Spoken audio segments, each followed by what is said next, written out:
Assalamu alaikum, dear students. Today we are going to discuss another type of ecological interaction, that is animal societies.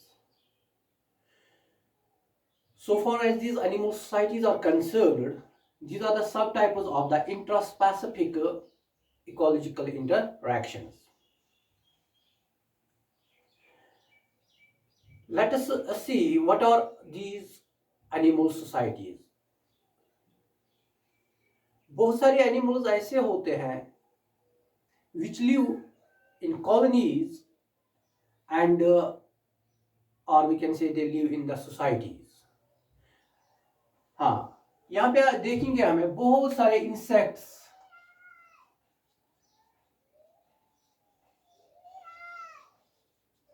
certain insects like termites, ants, wasps, bees, they form the well organized and highly integrated societies.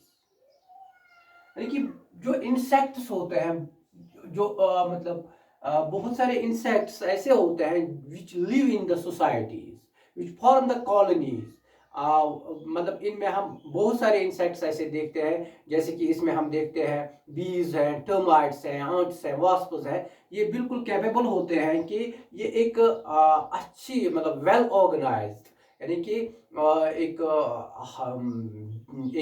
Colony बनाते हैं जिसका एक definite composition होता है, जिसकी एक definite organisation होती है, और इसमें जो होते हैं ना, जो मतलब वो इंटीग्रेटेड भी होते हैं, that is coordinated, integrated, highly synchronised societies में ये रहते हैं।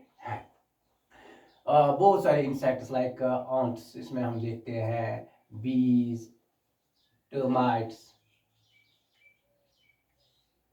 And wasps.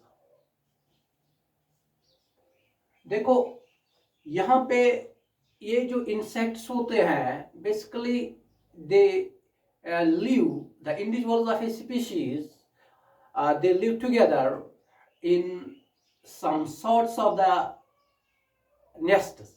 यहाँ पे इनका एक नेस्ट होता है, जो इनकी डेवलिंग प्लेस होते हैं, जो इनकी रेजिडेंशियल प्लेस होते हैं, जिनको हम नेस्ट्स कहते हैं। इन्हीं नेस्ट्स में ये रिजाइड करते हैं। देखो यहाँ पे एक पेक्युलरिटी ये भी होते हैं, जितने भी इंडिविजुअल्स इस स्पीशीज के, जितने भी इंडिविजुअल्स होते हैं, इन इंडिविजुअल्स में क्या होता है, polymorphism and division of labour.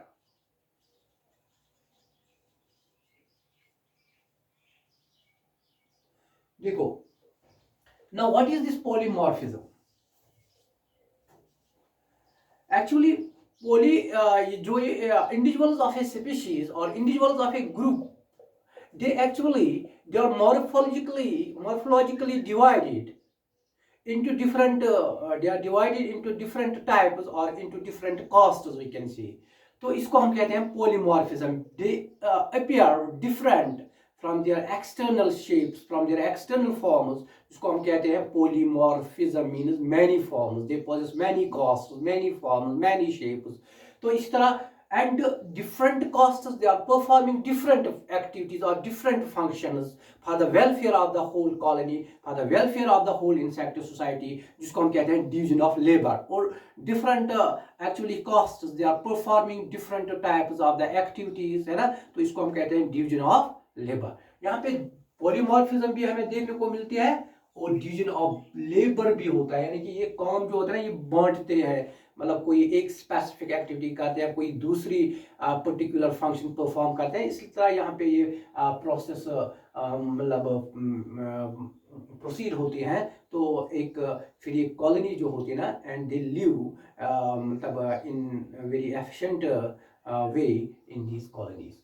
तो एक और पॉइंट इसमें यह है कि यहाँ पे जो इंडिविजुअल्स है, there is so much specialisation and there is so much interdependence among the individuals of a species that the individuals, if they will remain outside the colony they will not be able to survive, यानी कि outside the colony इनमें से ये मतलब जो individuals इसके होते हैं ये सर्वाइव नहीं कर पाएंगे, क्योंकि ये आपस में इंटरडिपेंडेंट होते हैं, देयर इज इंटरडिपेंडेंस, ठीक है ना, वेरी मच इंटरडिपेंडेंस। तो इंटरडिपेंडेंस एंड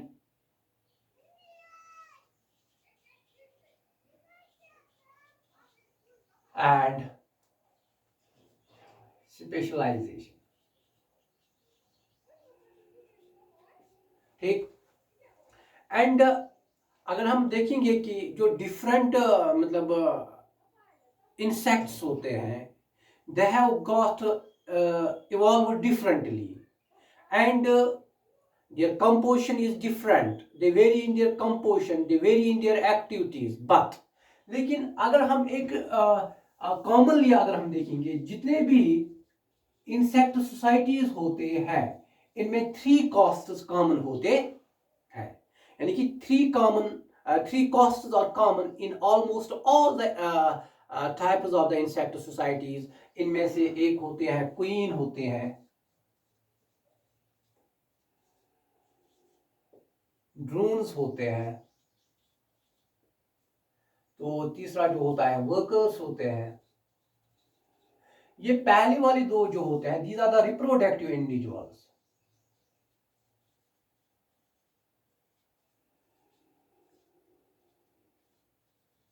ये जो वर्कर्स होते हैं they are basically they perform other activities in this nest or in this colony which is actually which is important for the welfare of all these types of the costs. Workers का काम क्या होता है?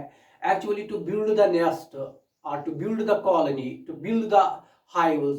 इस तरह इसका काम होता है to repair these nests. तो इस तरह इनका क्या to feed the queens and drones, है ना? तो इसी तरह to actually ventilate these nests, तो ये इनकी सोल फंक्शन होती है वर्कर्स की।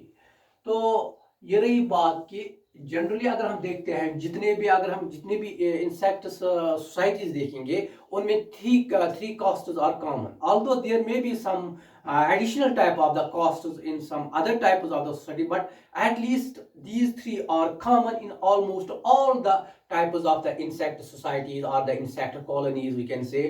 तो यहाँ हम देखेंगे कि let's take the special examples of these insect society. पहले हम देखेंगे बीज में जो हनी बीज होते हैं, हनी बी के बारे में हम देखेंगे कि इनकी सोशल लाइफ या इनकी सोसाइटी कैसी होती है। So far these honey bees are concerned, basically these honey bees अगर हम पहले देखेंगे कि इनमें 3 कॉस्ट्स होते हैं, मतलब 3 कॉस्ट्स इसके अंदर होते। कौन कौन सा? इसमें क्वीन होती है, दूसरा कॉस्ट इसमें होती है इसको हम ड्रोन्स कहते हैं, तीसरी जो होती है दैट इज वर्कर्स। देखो अगर हम एक एवरेज साइज्ड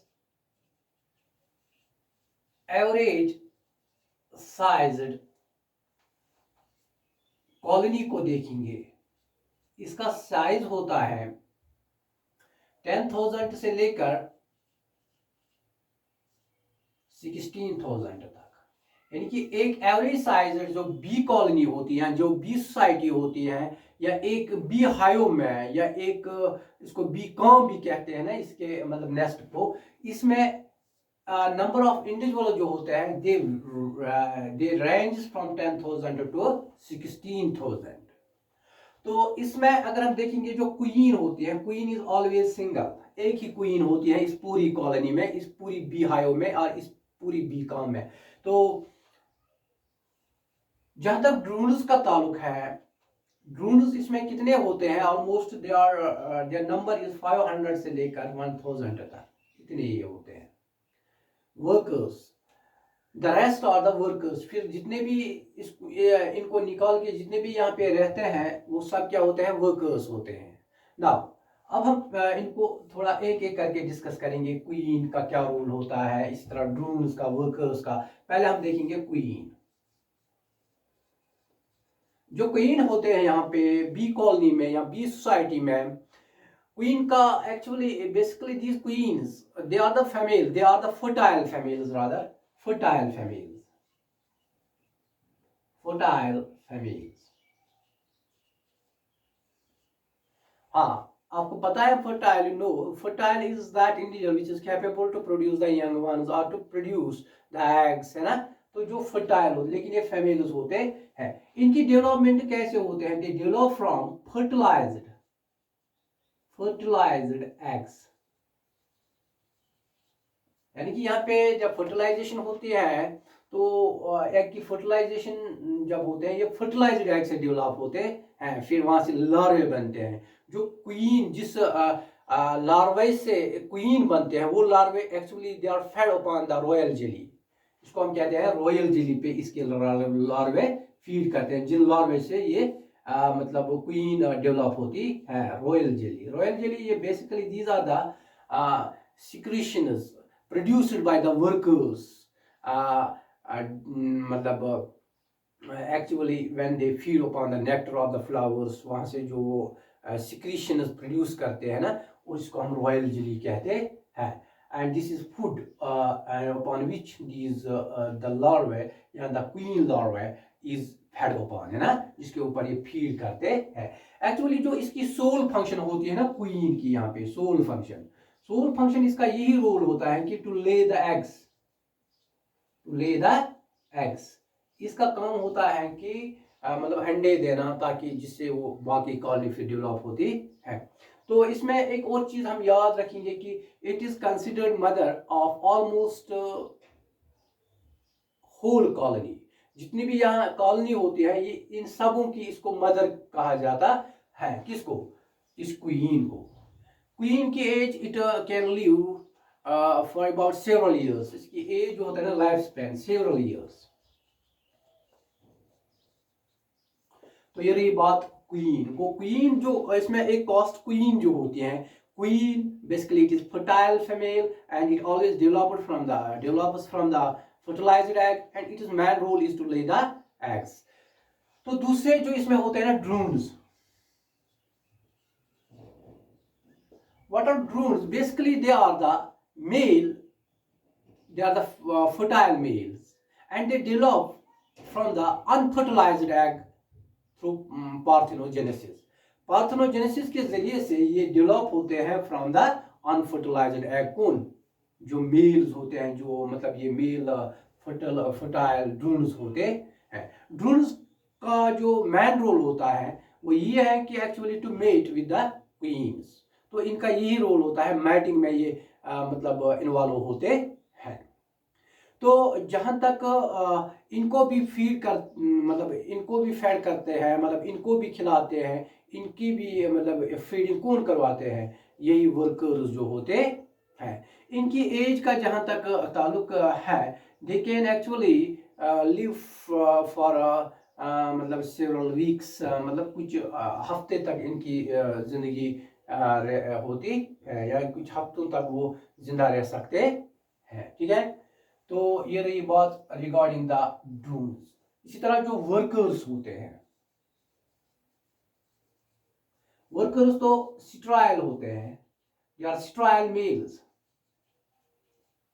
ठीक, जहां तक इन वर्कर्स का ताल्लुक है, बेसिकली वर्कर्स में दो तरह के वर्कर्स होते हैं। ये इनकी they perform the special type of the function regarding the welfare of the whole society. यानी कि उनकी काम क्या होती है कि इस पूरे नेस्ट को क्या करना है, उसको अच्छी तरह से ऑर्गेनाइज करना है, उसको उसको उसमें जो मतलब उसकी जो नीड्स हैं, उसमें जो मतलब जितनी भी ज़रूरतें पड़ती हैं, उनको फुलफिल करना। ये कौन सी किन के फंक्शन होते हैं? This is workers. बेसिकली यहाँ पे जो वर्कर्स होते हैं, इनमें कुछ ओल्ड एजेड वर्कर्स होते हैं, कुछ यंग होते हैं। जहां तक ओल्ड एजेड वर्कर्स का ताल्लुक है, इनका रोल यही होता है basically their role is that they actually visit towards to the orchards or to the gardens while from they suck the nectar from the flowers.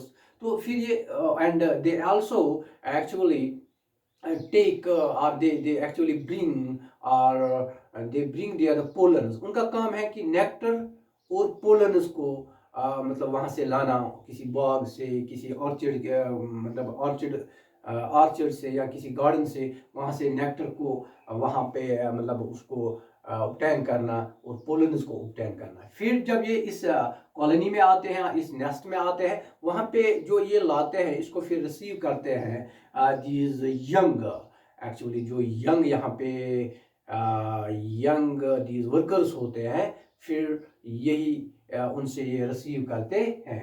और इसके अलावा जो यंग मतलब वर्कर्स होते हैं, they always they remain inside the these colonies और inside these nests. फिर इनका रोल क्या होता है? To repair, to build the nest. एक तो इनका रोल होता है नेस्ट को बिल्ड करना, दूसरा to actually repair the nest. अगर कोई मतलब उसमें कोई मतलब किसी वक्त कोई प्रॉब्लम होगी तो उसको रिपेयर करना, उसको ठीक करना, ठीक है ना। तो इसके अलावा इसको डिफेंड करना फ्रॉम द एक्सटर्नल इंट्रूडर्स और फ्रॉम द एनिमीज, उनसे प्रोटेक्ट करना। तो इसके अलावा इनका रोल ये होता है to actually produce the ventilation through by vibrating their wings. ये पूरे इस मतलब नेस्ट के अंदर वेंटिलेशन प्रोड्यूस करें, यानी कि दे वेंटिलेट द होल नेस्ट, ताकि प्रॉपर वहाँ पे मतलब एयर का फ्लो रहेगा, ठीक है ना, which is equally important for this whole colony. तो ये इनका रोल रहता है। This is regarding the bee colonies और द बी सोसाइटीज, जो हनी बी सोसाइटीज जो कहाँ रहते हैं, बी हाइव्स में। फिर इसके कितने कॉस्ट होते हैं जिसके बारे में हमने बात की। और अगर हम देखेंगे टर्माइट्स में, टर्माइट्स का जो जो इनका नेस्ट होता है वो उसको हम कहते हैं termitarium. Termitarium basically it is the nest where these termites they live. इन टर्माइट्स के अंदर भी ये 3 कास्ट होते हैं, लेकिन in addition to these 3 caste, that is queen, drones and these workers, वहां पे सोल्जर्स भी होते हैं which actually defend the colonies of these termites from their intruders, from the attack of the intruders. तो इसी तरह अगर हम देखेंगे आंट्स का जो मतलब ये नेस्ट होता है, इनको हम कहते हैं फॉर्मिकेरियम। ये इस नेस्ट में रहते हैं। इनमें भी ये बेसिक 3 मतलब कास्ट तो होते हैं, इन एडिशन यहाँ पे भी सोल्जर्स होते हैं। लेकिन आंट्स में क्या एक पेक्युलरिटी ये होते हैं कि एक्चुअली ये फंगस गार्डन्स प्रिपेयर करते हैं। इन फंगस गार्डन्स के ऊपर फिर एफिड्स फीड करते हैं। एफिड्स जिनको हम कहते हैं काउ आंट्स। तो इनका काम होता है एक्चुअली ये इन फंगस गार्डन्स के ऊपर के ऊपर फीड करते हैं ये काउ आंट्स। फिर क्या होती है, तो इन एफिड्स की बैक पे, यानी कि इनकी बॉडी के ऊपर 2 तरह के एक ट्यूब्यूल्स सिक्रीटरी, हम ये कहेंगे कि ड्यू सिक्रीटिंग ट्यूब्स होते हैं। इन ट्यूब्स के जरिए ये ड्यू को सिक्रीट करते हैं and this dew is actually taken by these ants upon, मतलब इस ड्यू के ऊपर ये फीड करते हैं ये आंट्स को। This why they rear these fungus gardens for these aphids. तो वहां से फिर ये ड्यू को ऑब्टेन करते हैं, ड्यू सिक्रीशंस को ऑब्टेन करते हैं। And this is all regarding today's subtopic, that is animal societies। इसमें हमने देखा कि इंसेक्ट सोसाइटीज़ क्या होती है। तो इंसेक्ट सोसाइटीज़ का जहाँ तक ताल्लुक है, बिल्कुल इनकी सोशल लाइफ होती है। वहाँ पे पोलीमॉर्फिज्म हम देखते हैं, वहाँ पे डिवीजन ऑफ लेबर होता है। और इसके अंदर एक हम ये कहेंगे कि वहाँ पे डिवीजन ऑफ लेबर में क्या करते हैं, डिफरेंट कास्ट्स होते हैं वो जो कि परफॉर्म डिफरेंट एक्टिविटीज़ करते हैं, परफॉर्म डिफरेंट एक्टिविटीज़। तो इस तरह ये पूरी ये जो इंसेक्ट्स होते हैं they live sort of social life, ये भी एक तरह की इंटरेक्शन होती है। यहाँ पे एक कोऑर्डिनेशन होती है, यहाँ पे एक सिंक्रोनाइजेशन होती है, यहाँ पे एक सिस्टमैटिक लाइफ, ये सिस्टमैटिकली एक कॉलोनी के अंदर रहते हैं या एक नेस्ट के अंदर रहते हैं। This is regarding these insect societies. Today we will conclude here. फी अमानिल्लाह।